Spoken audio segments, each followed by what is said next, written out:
My name's Stuart, this is the Royal Ramble, and on today's show we'll be looking at what happened at WWE's China event. So WWE is courting the Chinese market and they brought their live show to China for the first time in 3 years. Now several notable things happened during this event. China's first WWE superstar, Wang Bin, made his debut appearance in a victory over Bo Dallas, although it wasn't Wang Bin who was actually wrestling, it was someone called Tian Bin.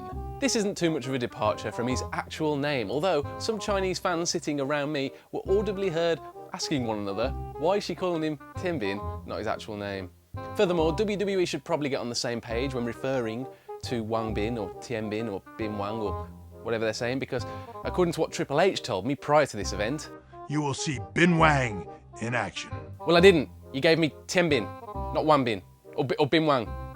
Which one is it? Meanwhile, WWE introduced its new crop of Chinese trainees to the crowd. There were two big cheers, one for this guy, Gao Lei, and one for her, Zhao Xia. I say they cheered for the guy, Gao Lei, but actually there was quite a lot of laughing because he does look like a Chinese version of Tough Enough's ZZ, and the Chinese fans seem to know that.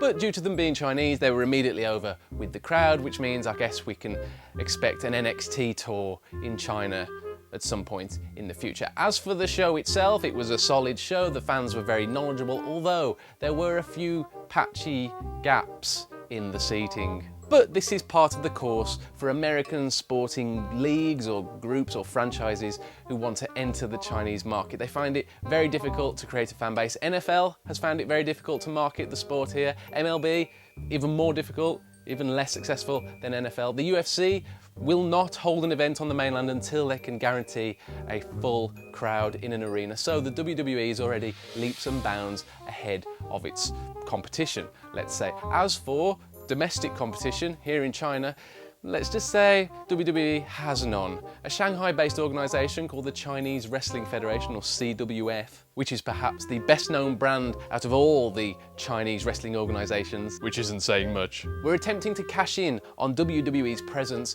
in Shanghai by holding an event the night after WWE Live. Anyway, there was some last minute scheduling problems, they changed the venue and it resulted in a crowd of dozens. Bad news for China's domestic wrestling scene, great news for WWE.